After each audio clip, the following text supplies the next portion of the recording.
নমস্কার, আমি এনকে মণ্ডল আপনাদের সামনে আপনাদের মনোরঞ্জনের জন্য সুন্দর একটি গল্প নিয়ে উপস্থিত হয়েছি। গল্পটি রোমাঞ্চকর এবং রহস্যময় গল্প। গল্পের নাম নিয়তি পুরুষ, সুনীল গঙ্গোপাধ্যায়। তো কথা না বাড়িয়ে গল্পটি শুরু করি।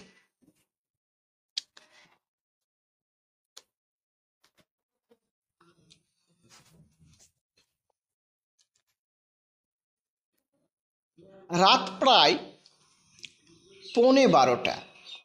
ঝিরঝির করে বৃষ্টি পড়ছে, সেই জন্যই রাস্তাঘাটের মধ্যে ফাঁকা হয়ে গেছে। লাস্ট বাস থেকে নামবার সময়ই আমার পাটা মচকে গেল। বেশি রাত্রির বাস এমনিতেই ঝড়ের বেগে ছোটে, কোথাও বেশিক্ষণ থামতেই চায় না। যাত্রী খুব কম। টালিগঞ্জ ট্রাম ডিপোর কাছে আমি একমাত্র নামব। দরজার কাছে হাতল ধরে দাঁড়ানো মাত্র কন্ডাক্টর গাড়ি ছাড়ার ঘন্টা দিয়ে দিল। চলন্ত গাড়ি থেকে আমাকে লাফিয়ে নেমে পড়তে হলো। হুমড়ি খেয়ে পড়েই যেতাম আর কি। অতি কষ্টে নিজেকে সামলে নিয়েছি, কিন্তু বাঁ পায়ের গোড়ালির কাছে বেশ চোট লেগেছে। একটু হাঁটতে গিয়েই দেখলাম রীতিমতন ব্যথা। এই সময় একটা রিক্সা পেলে ভালো হতো। অন্যদিন অনেক রিক্সা থাকে এখানে, আজ বৃষ্টির জন্য রাস্তা ফাঁকা, তাই রিক্সাও নেই। মেজাজটা খারাপ হয়ে গেল। বৃষ্টির মধ্যে এখন খুঁড়িয়ে খুঁড়িয়ে যেতে হবে। দু একটা রিক্সা ফুটপাতের ওপর তুলে রেখে তাদের চালকরা ঘুমাচ্ছে। ডেকে তুললে অনেক সময় ওরা যেতে চায় না, মেজাজ দেখায়। কি করব? দাঁড়িয়ে দাঁড়িয়ে ভাবছি। এই সময় পিছনে ঠুং ঠুং শব্দ কানে এলো। একটা ফাঁকা রিক্সা, বুড়ো মতন একজন লোক সেটা চালাচ্ছে। মাথার ওপরে এক টুকরো প্লাস্টিক টুপির মতন পড়ে আছে। সে নিজেই আমাকে জিজ্ঞেস করলো, বাবু যাবেন? এ যেন মেঘ না চাইতেই জল। কোনো দরাদরি না করে উঠে বসলাম। মেজাজটা আবার একটু প্রসন্ন হতে একটা সিগারেট ধরালাম। বড় রাস্তা থেকে আমার বাড়ি মিনিট 7 পথ।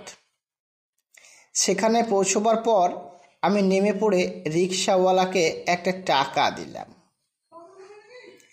সে বেশ খুশি হয়েছে মনে হলো।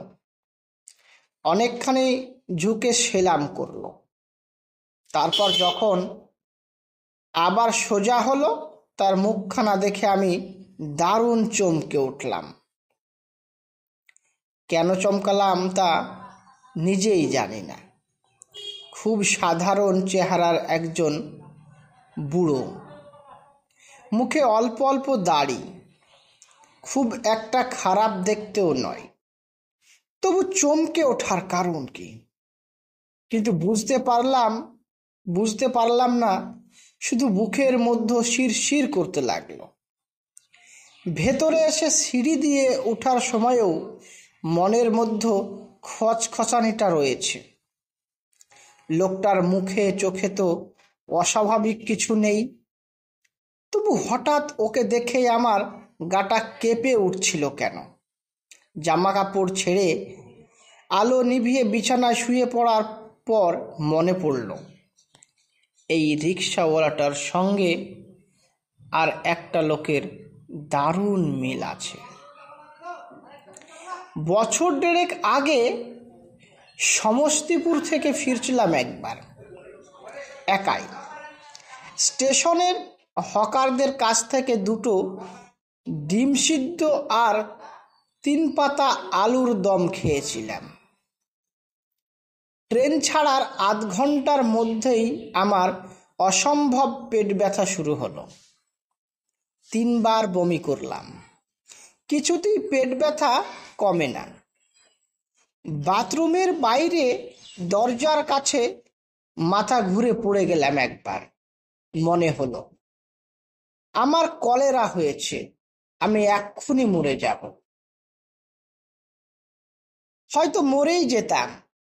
সে সময় ভিড় ঠেলে ঠুলে একজন বিহারি ভদ্রলোক এসে জিজ্ঞেস করলেন, কি হয়েছে দেখি, জিভ দেখি আপনার। ভদ্রলোক ডাক্তার, সঙ্গে তার ঔষধের বাক্স। তিনি আমাকে পাজা কোলা করে তুলে নিয়ে শুইয়ে দিলেন এক জায়গায়। তারপর এমন সেবা করতে লাগলেন যে অনেক নিকট আত্মীয় সেরকম পারে না।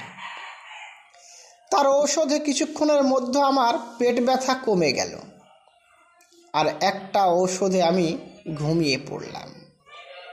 কিন্তু সেই ডাক্তার ভদ্রলোককে আমি কৃতজ্ঞতা জানাবার সুযোগ পাইনি। ঘুম ভাঙার পর আর দেখতে পাইনি তাকে। অন্য লোকজনের মুখে শুনলাম তিনি বারাউনি নেমে গেছেন। দারুণ আফসোস হয়েছিল। আমার সেই উপকারী বন্ধুর নামটাও জানতে পারিনি। মুখটা অবশ্য স্পষ্ট মনে আছে। মধ্যবয়স্ক লোক, মুখে অল্প অল্প দাড়ি, অবিকল আজকে রিক্সাওয়ালার মতো। এ কখনো হয়? মানুষে মানুষে এত মিল থাকে? যমজ ভাই হলে অনেক সময় হতেও পারে, কিন্তু একজন ডাক্তার আর একজন রিক্সাওয়ালা, সেই ডাক্তারই কোনো রকম ভাগ্য বিপর্যয়ে রিক্সাওয়ালা হয়েছে। তাহলে তো আমার উচিত ব্যাপারটার খোঁজ করা, কিংবা যদি সেই ডাক্তারের ভাইও হয়। পরদিন পায়ে এমন ব্যথা হলো যে বাড়ি থেকে বেরোতেই পারলাম না। আমার ছোট্ট ভাই ডাক্তার, সে আমার হাঁটা চলা একদম বন্ধ করে দিল। 7 দিন পরে বাড়ি থেকে বেরিয়েই সেই রিক্সাওয়ালার খোঁজ করছিলাম, পেলাম না। অন্য 2-1 রিক্সাওয়ালাকে তার কথা জিজ্ঞেস করেও কোনো সন্ধান পাওয়া গেল না। অবশ্য এত সামান্য বর্ণনায় কোনো মানুষকে খুঁজে বের করা যায় না। মধ্যবয়স্ক এবং মুখে সামান্য দাড়িওয়ালা আরও 2-3 জন বিহারি রিক্সাওয়ালা আছে, কিন্তু কেউই সেই লোকটি নয়। হতে পারে সেই রিক্সাওয়ালা অন্য পাড়ার, সেদিনই শুধু এদিকে এসে পড়েছিল। তবু মনের মধ্যে একটা খটকা রয়ে গেল। আমার দুবার বিপদের সময় ঠিক এই রকম চেহারার লোক 2 জন আমাকে সাহায্য করার জন্য এসে উপস্থিত হয়েছিল। এ কেমন করে হয়? বন্ধু বান্ধবদের বললাম ঘটনাটা, তারা হেসেই উড়িয়ে দিল। কয়েকজন নানা রকম ব্যাখ্যা দেওয়ার চেষ্টা করলো। মাঝরাত্রের অন্ধকারে আমি রিক্সাওয়ালার মুখ ভালো করে দেখতে পাইনি। আমার অচেতন মনে নাকি সেই সময়ই ট্রেনের সেই ডাক্তারটির কথা ঘুরছিল। সেই জন্যই নাকি আমি রিক্সাওয়ালার মুখখানা সেই ডাক্তারের মতন কল্পনা করে নিয়েছি। কি জানি, হতেও পারে। এর ঠিক 1.5 বছর বাদে আর একটা ঘটনা ঘটল। সেদিন আমি যাচ্ছিলাম ট্যাক্সি করে। আমার সঙ্গে অনেক কাগজপত্র। খুব মন দিয়ে আমি কয়েকটা চিঠিপত্র পড়ছিলাম, এবং যেগুলো অপ্রয়োজনীয় সেগুলো ফেলে দিচ্ছিলাম জানালা দিয়ে। এক সময় দেখলাম ঠিক আমার জানালার পাশেই একটা ট্যাক্সি জোরে জোরে হর্ন দিচ্ছে, এবং পেছনের সিট থেকে একজন লোক হাত পা নেড়ে আমাকে কি যেন বলতে চাইছে। লোকটির মুখে খুব একটা ব্যস্ত ভাব। আমি আমার ট্যাক্সি ড্রাইভারকে বললাম, রোকে রোকে। পাশাপাশি দুটো ট্যাক্সি দাঁড়িয়ে গেল। অন্য ট্যাক্সির একজন বাঙালি ভদ্রলোক আমাকে বললেন, আপনার চিঠিপত্র যে সব উড়ে যাচ্ছে। আমি দুটো কুড়িয়ে এনেছি। আমি অবহেলার সঙ্গে বললাম, ওগুলো তো আমি ফেলে দিয়েছি। কেন মিছিমিছি আপনি তুলতে গেলেন? পরক্ষণেই মনে হলো, যাই হোক, ভদ্রলোক এরকম কষ্ট করেছেন যখন, ওকে একটা ধন্যবাদ জানানো উচিত অন্তত। কিন্তু ধন্যবাদ জানাবার আগেই দুটি ব্যাপারে আমাকে চমকে উঠতে হলো। আমার ট্যাক্সিটা থেমে পড়ায় পেছনের গাড়িটা ওভারটেক করে এগিয়ে যাওয়ার সঙ্গে সঙ্গে একটা মিনি বাসের সঙ্গে প্রচণ্ড ধাক্কা মারল। এত জোর অ্যাক্সিডেন্ট যে আওয়াজে প্রথমে কানে তালা লেগে যাওয়ার মতো হলো, এবং সেই মুহূর্তে আমি লক্ষ্য করলাম আমার পাশের ট্যাক্সির ভদ্রলোকের মুখখানা অবিকল সেই ট্রেনের ডাক্তার কিংবা মাঝরাত্রের রিক্সাওয়ালার মতন। আমি সঙ্গে সঙ্গে ট্যাক্সি থেকে নেমে পড়লাম। এখন ঠিক বিকেল, এখন তো চোখের ভুল হওয়ার কথা নয়। সামনের অ্যাক্সিডেন্ট দেখতে বহু লোক ছুটে যাচ্ছে। গাড়িটার ক্ষতি হয়েছে বেশি। পেছনের দুজন যাত্রীর অবস্থা সঙ্গীন। দৃঢ় ধারণা হলো, আমার ট্যাক্সিটা যদি হঠাৎ এভাবে না থামতো তাহলে এটা নিশ্চয় অ্যাক্সিডেন্ট করত, এবং এতক্ষণে আমার ছিন্ন ভিন্ন শরীর পড়ে থাকতো রাস্তায়।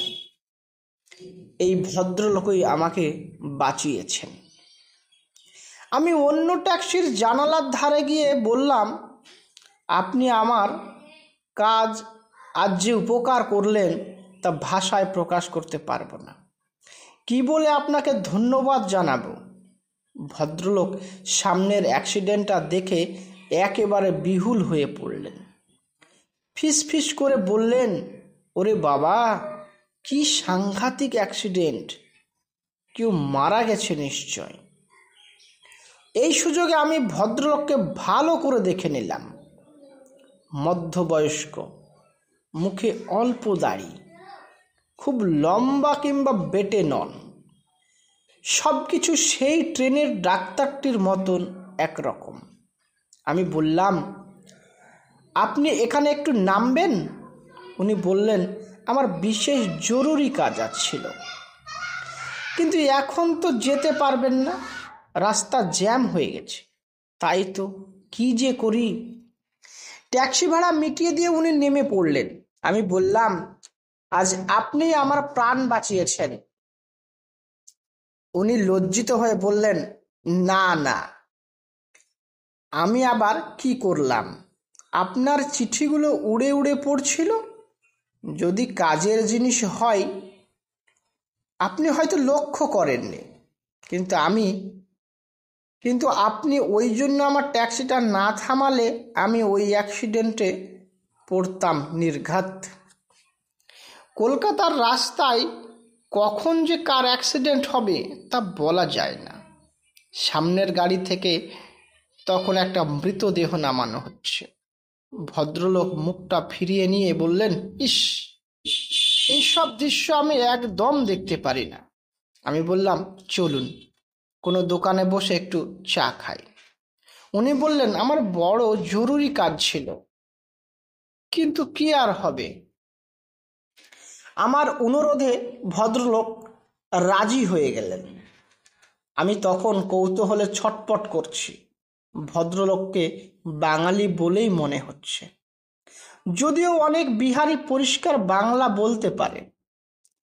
নিজের নামটা বলে, ওকে নাম জিজ্ঞেস করলাম।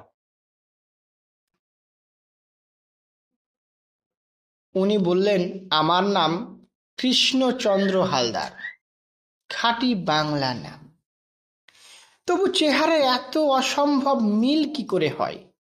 রিক্সাওয়ালাকে আমি ভালো করে না দেখলেও ট্রেনের সেই ডাক্তারের চেহারা আমার স্পষ্ট মনে আছে, হুবহু এই রকম। আপনি কি ডাক্তার? না তো। আপনি কি সমস্তিপুরের দিকে কখনো গিয়েছিলেন? সমস্তিপুর? না, যায়নি তো কখনো। ভদ্রলোক রীতিমতন অবাক হয়ে তাকালেন আমার দিকে। তারপর আস্তে আস্তে বললেন, এ কথা জিজ্ঞেস করলেন কেন? ঠিক অবিকল আপনার মতন চেহারার একজন লোককে আমি আগে দেখেছি। একজন নয়, দুজন।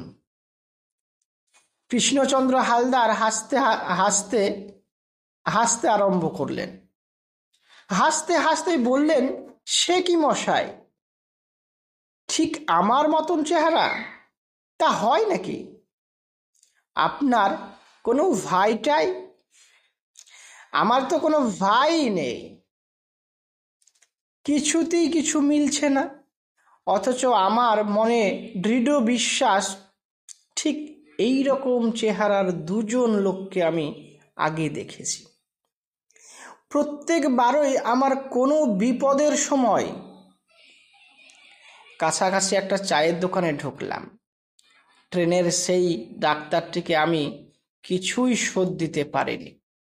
এই ভদ্রলোককেও আমাকে বিপদ থেকে বাঁচিয়েছেন, একে কিছুটা অন্তত খাতির করা উচিত। কি খাবেন বলুন? ভদ্রলোক কিছুই খেতে চান না, শুধু এক কাপ চা। তা হয় না। আমি শেষ পর্যন্ত 2 প্লেট স্যান্ডউইচ আর চায়ের অর্ডার দিলাম। ভদ্রলোক বললেন, উফ, এইরকম সাংঘাতিক অ্যাক্সিডেন্ট, এখনো আমার শরীরটা কাঁপছে। এই অ্যাক্সিডেন্টে আমার মরার কথা ছিল। বলবেন না মশাই, ও কথা বলবেন না। আমি এইসব দৃশ্য একদম সইতে পারি না। আমি পকেট থেকে সিগারেটের প্যাকেট বের করলাম, তাতে একটি মাত্র সিগারেট। সেটাই বাড়িয়ে দিলাম ভদ্রলোকের দিকে। তিনি নিতে গিয়েও হাত সরিয়ে নিয়ে প্রশ্ন করলেন, একটা রয়েছে যে আপনার? আবার আনিয়ে নিচ্ছি, দাঁড়ান, আমি সিগারেট কিনে আনছি। না না, আপনি বসুন, আমি আনাচ্ছি। আমার নিজেরই কেনা দরকার, অনেকক্ষণ ফুরিয়ে গেছে। বিয়ারাকে পাঠালেই তো।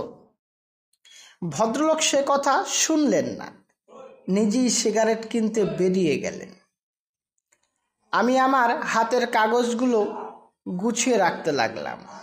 ভাগ্যিস বাজে চিঠিগুলো জানালা দিয়ে উড়িয়ে দিয়েছিলাম। বেয়ারা এসে চা আর স্যান্ডউইচ রেখে গেল। ভদ্রলোক তো সিগারেট কিনে ফিরলেন না। দোকানের পাশেই তো সিগারেটের দোকান, হয়তো টাকার খুচরো পাচ্ছেন না। আরও কিছুক্ষণ অপেক্ষা করলাম, ভদ্রলোক এলেন না। এত দেরি হওয়ার তো কোনো কথাই নয়।